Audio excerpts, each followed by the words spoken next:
We're not even all the way down the ladder, and already I have a very bad feeling about this. Those ominous noises aren't helping much either, I gotta say. Upon coming down here, you'll instantly be greeted by this cutscene.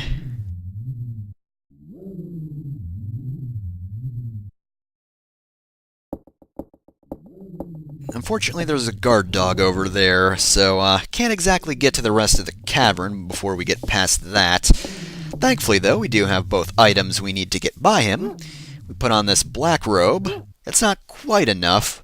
Thankfully, though, we do have this perfume that the dog recognizes, and now he thinks we're merry. So I guess we'll be on our merry way. And since we don't need these items anymore, we'll just instantly discard them. Even the perfume, that's gone in an instant. Now, if you're actually going after a different ending, there is actually something to the right.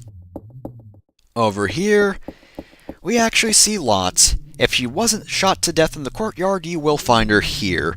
And as I said before in the mural room, if you don't read the books, then I hope you have Lot alive at the very least, because, if you don't, well, you're getting a bad ending, son.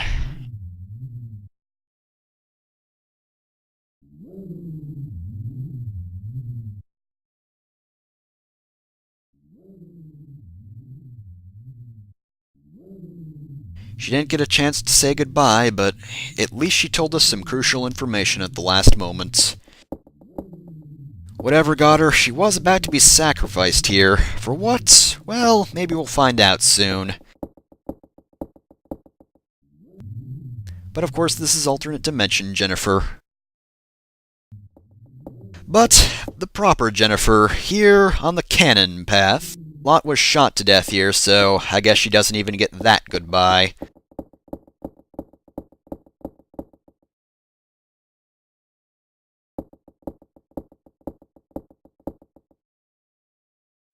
Kerosene. Wonder why there's kerosene down here.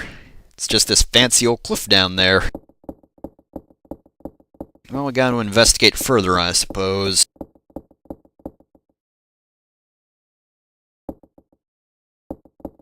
I don't like how this is getting more and more ominous. And more ominous. Oh, that's not good.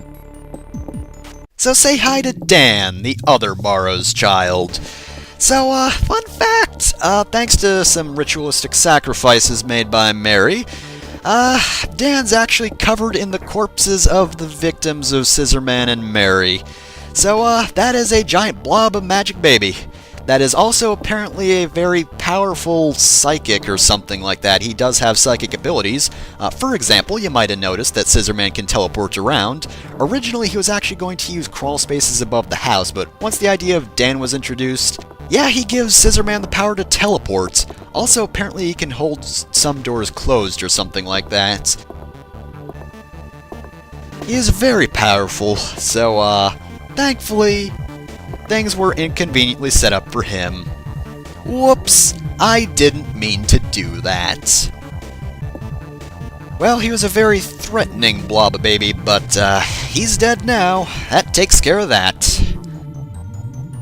Oh yeah, and it goes without saying, but those weird sounds you were hearing, those were his cries, we'll call them. Well, we took care of one Barrows child easy enough, and unfortunately, yeah, I think Anne, Laura, and Lot were all probably placed on top of that baby. Yeah, that's an unpleasant thought, because, they were all probably sacrificed to him, and that's probably where Jennifer would have gone too if she were killed.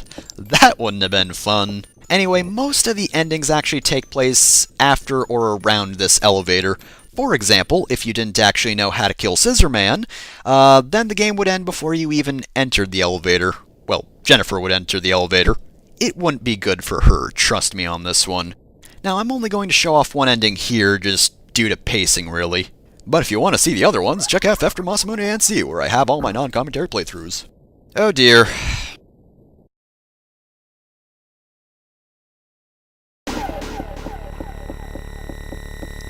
Hey, Jennifer. I noticed you kinda killed my brother, Jennifer. I guess I don't appreciate that, but at the same time, I guess I also killed your siblings, so fair's fair. I guess I understand your plight now. Don't we all just hurt each other in the end, Jennifer? It's a very sad life we lead, playing this game of cat and mouse. Oh dear, I was really hoping you wouldn't do that. I hate the sound of those bells. It really drives me nuts. Oh dear, I guess this is the end of me. What a world. What a world. And Scissorman was probably crushed by gears or something. It's over. Lot and Laura are both dead. Wonder whatever happened to Anne, though. Hey, what do you know? She survived! Oh, at least something good came of that. Well, not really good, but it's not as bad as it could be.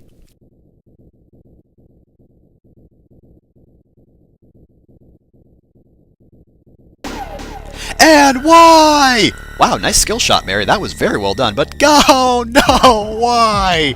Anne was so close to living and she died again. So close.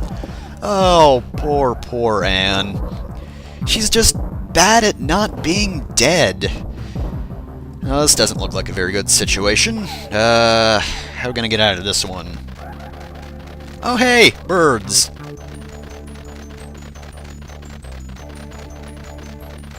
Have a nice trip. See you next fall. Hope you like crows, 'cause they killed ya.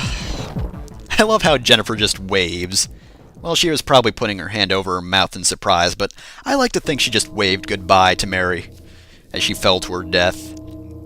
I don't think she needed to be crushed by gears, 'cause she as sure as hell wasn't an invincible demon child. We thought that Anne would live, but unfortunately, she too was killed at the very last moment too. She almost made it for once. So close. But yep, this is the canon ending of Clock Tower. If you get the S ending, then whichever sister that wasn't killed will actually survive and won't be thrown off the clock tower like Anne was. But that's not the canon ending. There is only one survivor in this whole ordeal. And that is Jennifer, and that's where this comes to a close. So yes, again, I know I did this before, but that playthrough was terrible. It was just, I didn't really know anything about Clock Tower way back when. I think I made some dumb joke because, oh, there was a doll in Scissorman's room. Oh man, that's hilarious. If you're in the 1950s still. I don't know how you'd live there and have a computer and internet connection, but regardless, this game really doesn't deserve having a terrible playthrough, and honestly, this is just a short playthrough. I'm just, getting a few of the things. Now, this isn't the biggest game in the world, but there are quite a few things hidden here and there. Different evasion points, places where you can find Scissorman, just little bits and pieces here and there that don't even pertain to that stuff, really.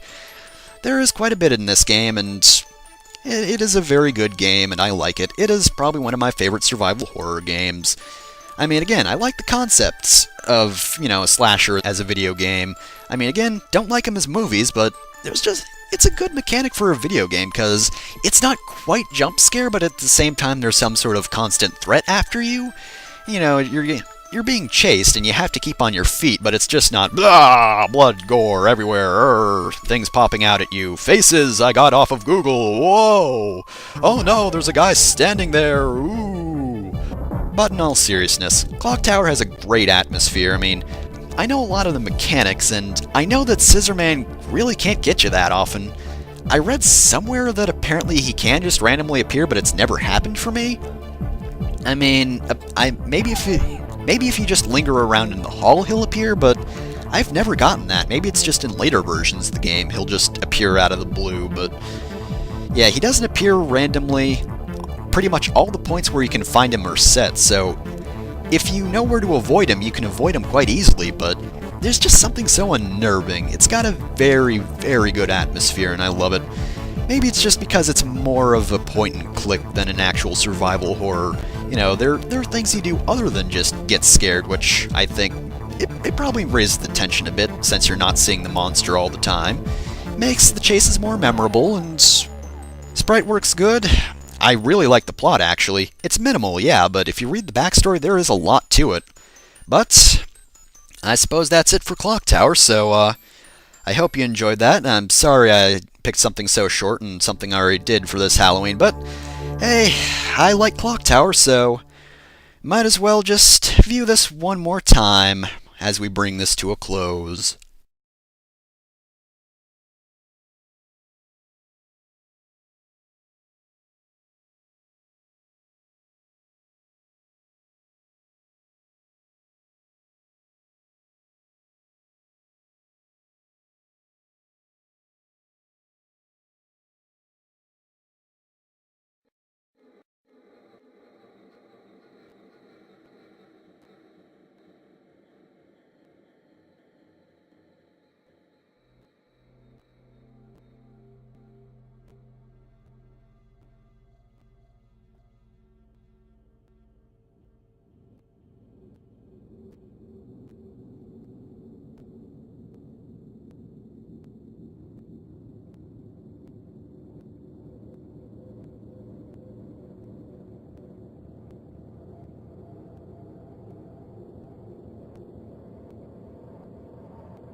What on earth are you doing, Professor?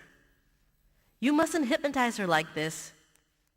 She's not ready to remember the murders yet. Helen, the Clock Tower murders are fascinating research material for me. I must know the truth of what happened. She can't take any more of this today, Professor. I'm taking her home. All right. But remember one thing, Helen.